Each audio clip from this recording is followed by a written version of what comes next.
Monsieur l'ambassadeur, Monsieur le ministre, prof, à vos titres et qualités, nous vous remercions d'être venus assister à notre conférence de cet après-midi. Et pour commencer, nous vous prions de vous lever pour l'hymne national. Et après l'hymne national, nous allons observer une minute de silence pour tout le mort de la guerre nous imposée et injuste de l'Est. Et pour tous nos vaillants soldats et combattants qui tombent à l'Est de notre pays. Je vous en prie. Unis par le sang, unis dans l'effort pour l'indépendance. Restons au front, longtemps coulé, et pour le vent, prenons le plus bel élan, dans la paix au peuple ardent. Par le labeur, nous bâtirons un pays plus beau qu'avant, dans la paix citoyenne.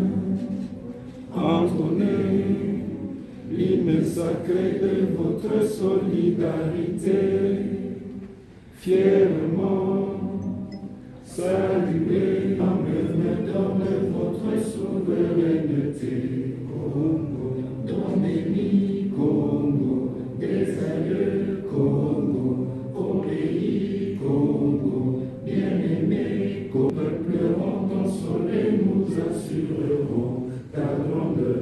30 juin au doux soleil, 30 juin du 30 juin, jour sacré, sois le témoin, jour sacré de l'immortel, serment de liberté, que nous lèvons à notre postérité pour toujours. Nous pouvons maintenant observer une minute de silence.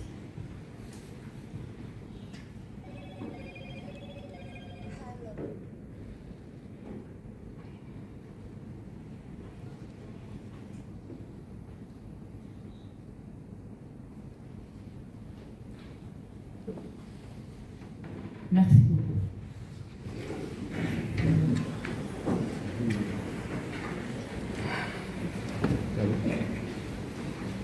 Vous savez, quand nous avons annoncé cette conférence, nous avons reçu plusieurs messages depuis hier et aujourd'hui. Et les gens se demandaient si c'était opportun de faire cette conférence. Oui, merci. Il s'est demandé si c'était opportun de faire cette conférence. Du coup, comme ça, je n'avais pas une réponse à donner à ces gens. Mais là, j'en profite pour dire que c'est opportun. Si ce n'est pas opportun aujourd'hui, ça ne sera pas opportun demain aussi. Et on attendra l'opportunité jusqu'à ce que ça n'arrive jamais. C'est une façon de nous, Congolais, de la diaspora, d'avoir un regard et de montrer notre attachement à notre pays.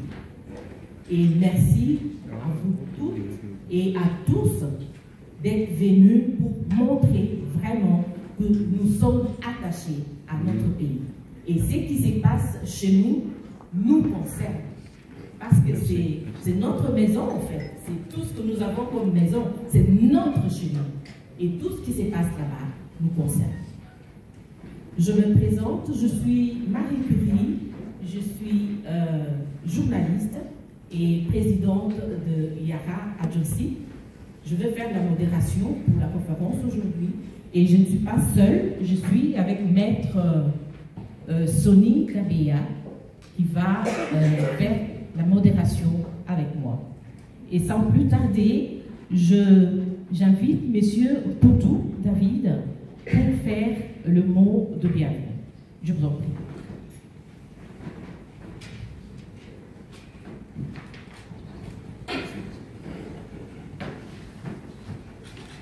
Bonjour à toutes et à tous. Bonjour. Nous souhaitons une fois de plus la bienvenue dans cette salle. Merci j'interviens cet après-midi dans le cadre de cette matinée politique. C'est pour vous annoncer le réajustement qui vient d'être opéré. Madame la modératrice l'a bien souligné, en raison des événements tragiques qui se déroulent dans notre pays, principalement dans le flanc est de la RDC. Certes, la situation est difficile pour nos populations qui y vivent, qui sont en proie à toutes sortes d'attaques de la part d'un adversaire qui, pour des raisons d'irrédentisme, utilise nos propres compatriotes pour progresser sur le terrain. Pour ce faire, la conférence débat de cet après-midi, certes, va connaître un report, il est vrai. On va maintenir ce format-là, mais quitte à ce que nous puissions l'organiser un peu plus tard.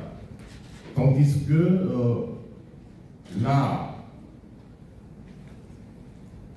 matinée politique va être consacrée à un sujet qui s'intitule « Face aux défis sécuritaires à l'est de la RDC, République démocratique du Congo, quelle unité nationale pour préserver notre souveraineté et renforcer nos institutions. C'est un titre tout à fait, une thématique qui tout à fait du cadre avec la situation politique de l'heure et les intervenants, certes, l'équipe de la modération va y revenir, c'est des personnalités hautement compétentes pour basculer justement sur cette autre thématique. Sans plus tarder, je vais repasser la parole à l'équipe de la modération pour la suite. Je vous remercie.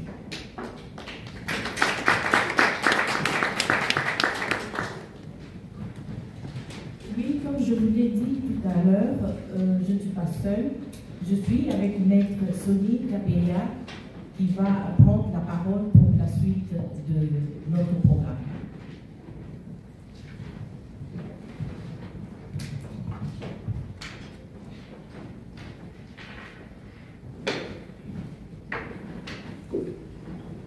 Excellences, Mesdames et Messieurs,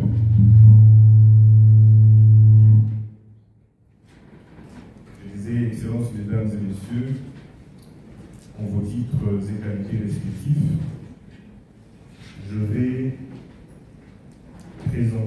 passer à la présentation de notre thème de ce jour. Le thème de notre conférence débat d'aujourd'hui s'articule autour de ce qui suit. Face aux défis sécuritaires à l'est de la République démocratique du Congo, quelle unité nationale pour préserver la souveraineté et renforcer nos institutions? Ce thème nous invite à examiner une problématique qui touche au cœur de notre pays. Les violences qui sévissent à l'est de la République démocratique du Congo ne sont pas seulement une tragédie humaine, elles représentent également un défi majeur pour notre souveraineté et la solidité de nos institutions. Dans ce contexte, l'unité nationale se présente non seulement comme une réponse nécessaire pour renforcer notre cohésion, mais aussi pour garantir la parole. Sinon, je peux, pour des raisons de commodité, inviter tous les intervenants à prendre place et ainsi nous pourrons enchaîner intervenant après intervenant pour enrichir notre réflexion autour du sujet que je viens d'évoquer tout à l'heure. Pendant qu'ils s'avancent, je vous prie de les encourager.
Excellences, Monsieur l'ambassadeur, Monsieur le ministre d'État, Mesdames les députés, chers collègues, Mesdames et Messieurs, en votre titre de qualité respective, je vous salue. Je tiens d'abord à remercier Excellence, Monsieur l'ambassadeur, pour le invité.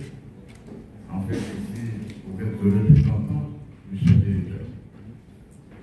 Je voudrais remercier tous les compatriotes qui sont venus certains de loin pour nous entendre et pouvoir échanger avec nous sur le sujet dont le thème a été présenté.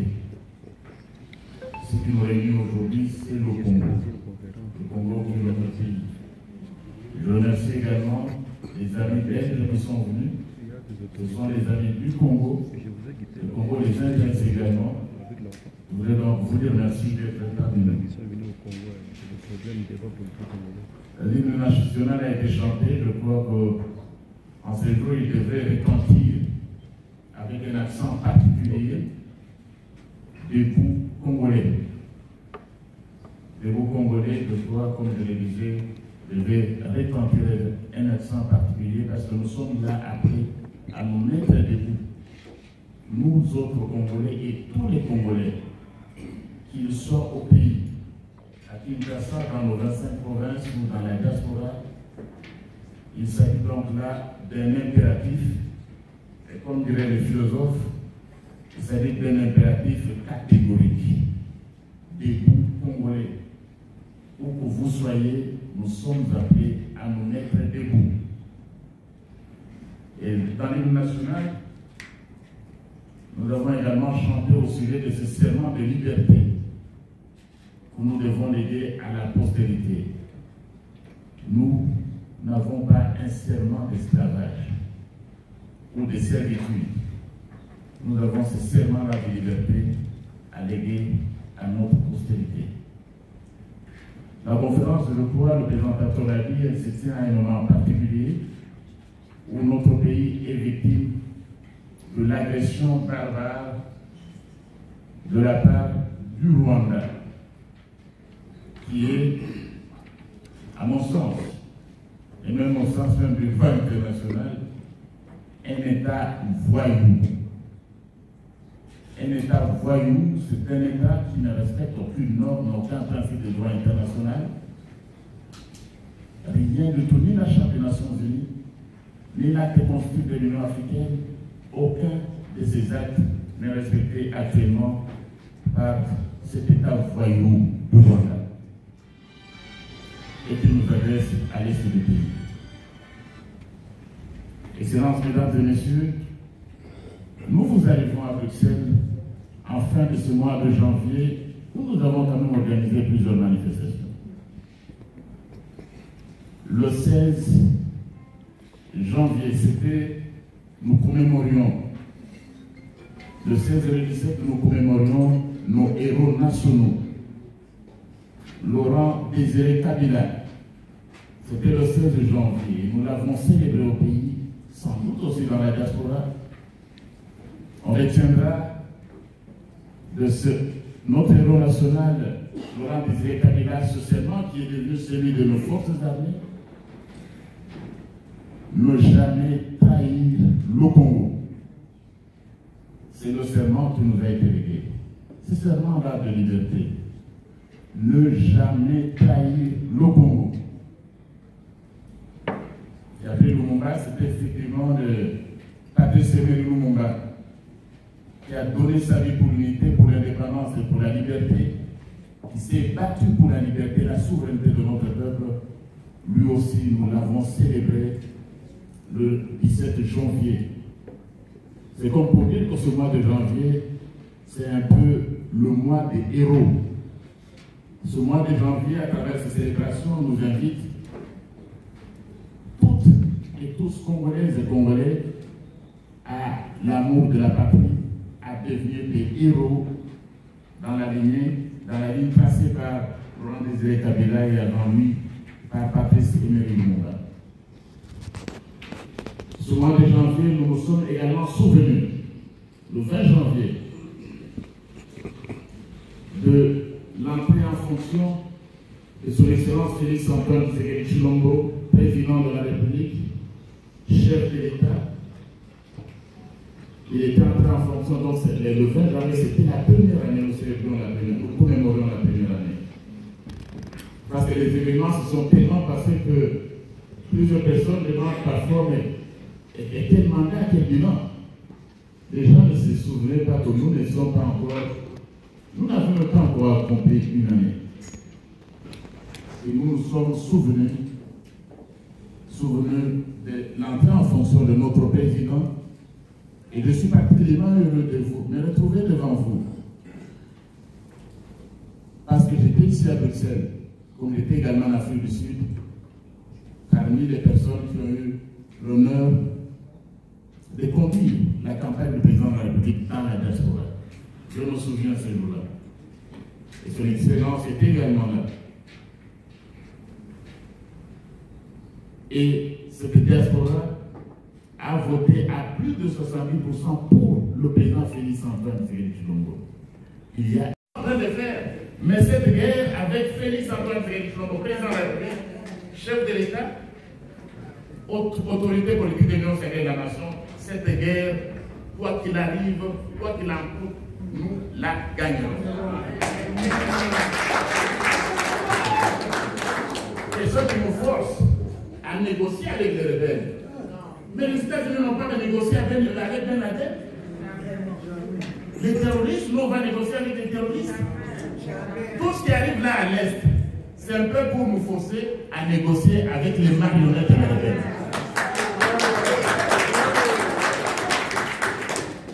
Pourquoi vous pouvez être négocier? Vous ne pouvez pas négocier avec les terroristes. Comment allez-vous nous obliger, nous, à négocier avec les terroristes?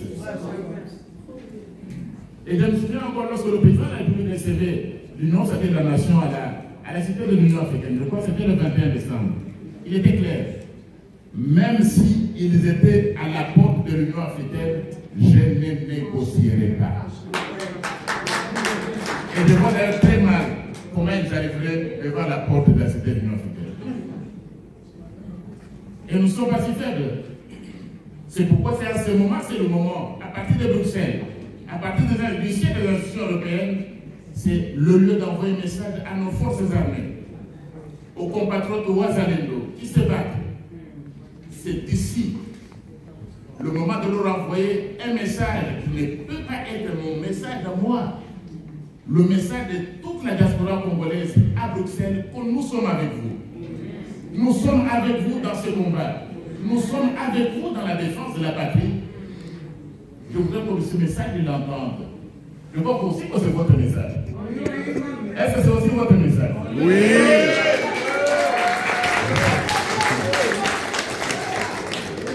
La souveraineté. Et la souveraineté, nous ne sommes pas une périphérie. J'ai suivi l'autre jour l'intervention d'un député européen. Mais nous ne sommes pas une périphérie. Nous sommes un pays indépendant. Alors que nous acceptons les conseils de nos amis, mais que nos amis acceptent aussi que nous sommes un pays souverain. Nous ne sommes pas une périphérie de notre pays. C'est pour cela que les peines d'indépendance ont versé leur sang.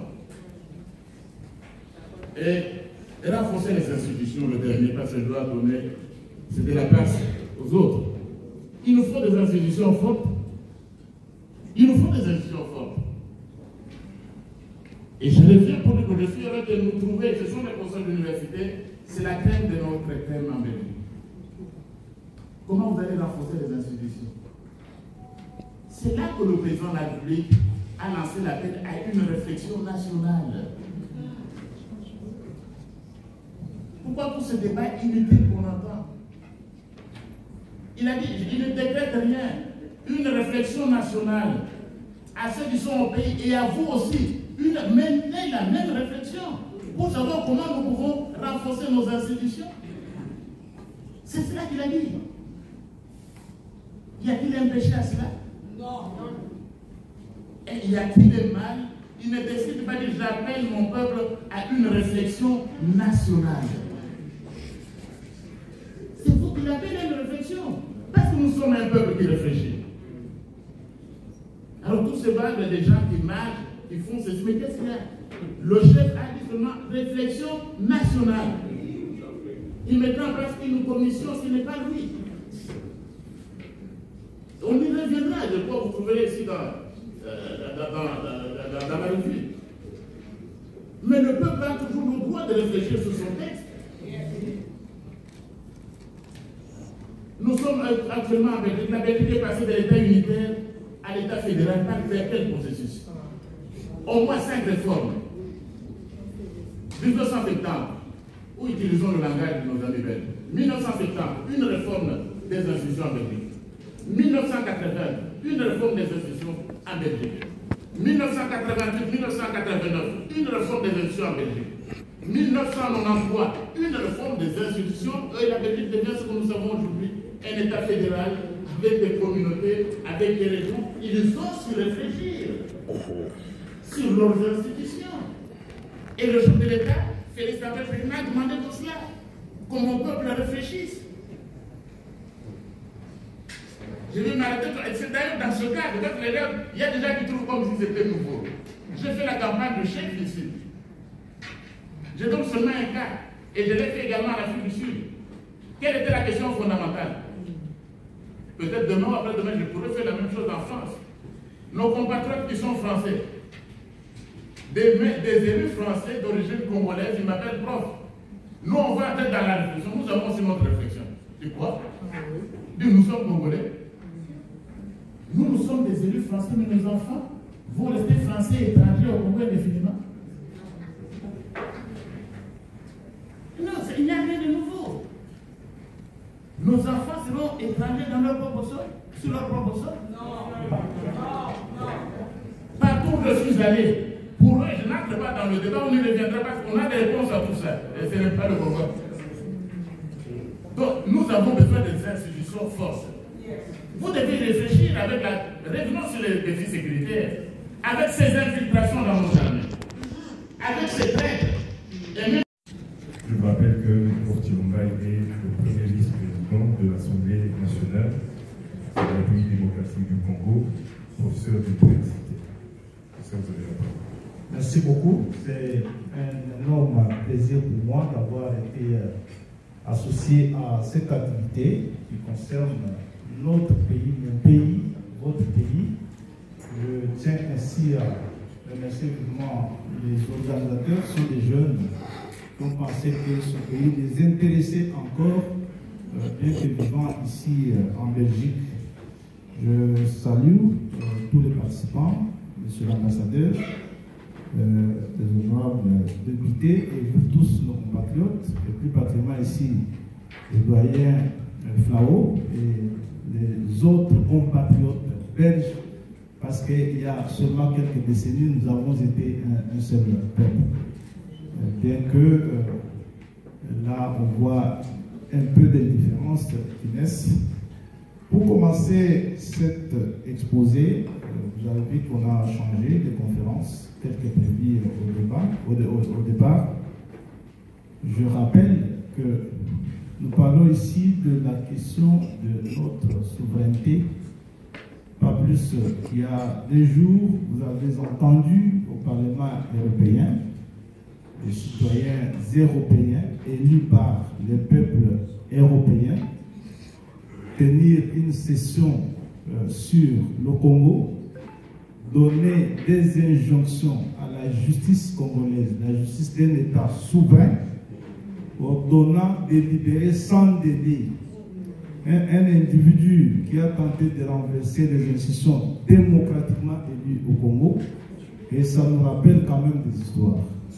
Donc nous pensons qu'il est temps, parce que nous sommes ici tous, que vous et moi, nous tous puissions jouer ce rôle pour tenter de faire comprendre à nos frères, collègues européens que les valeurs qui sont en train de défendre depuis quelques années ne sont pas des valeurs de l'Europe, des valeurs de la civilisation. Il faut qu'elles reviennent sur terre.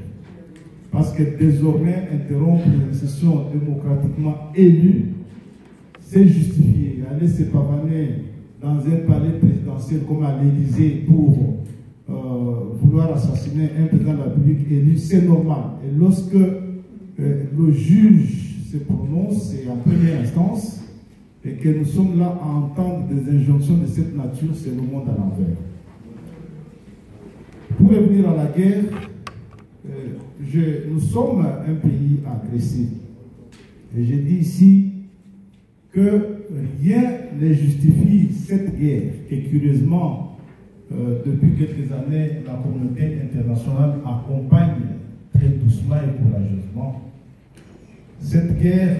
Lorsque vous entendrez le Rwanda qui nous l'amène, il vous parle des FDLR, ces forces démocratiques pour la libération du Rwanda, issues de la débâcle de 1994, qui ont traversé les frontières congolaises sur demande des Nations Unies et qui ont été accueillis au Congo comme réfugiés, qui par plusieurs vagues ont choisi de rentrer dans leur pays et le Congo a pleinement collaboré, qui ont justifié la première agression du Rwanda sur la RDC, lequel le Rwanda a conquis pratiquement tout le territoire du Congo et l'a dirigé pendant plus de 18 ans.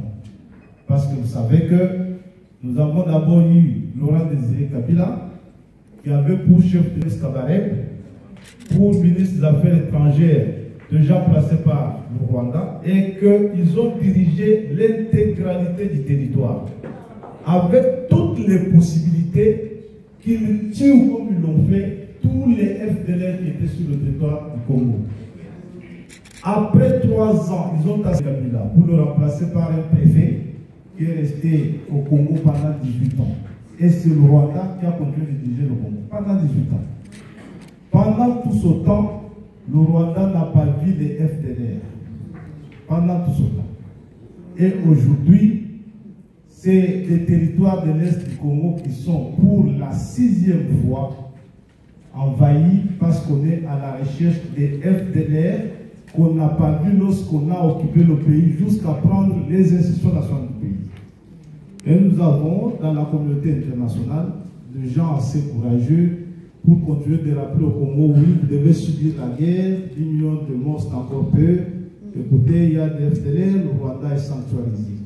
Ces théories qui ont donné lieu à la Deuxième Guerre mondiale qui a détruit l'Europe n'ont laissé aucune leçon en Europe, malheureusement, et dans d'autres pays civilisés d'aujourd'hui.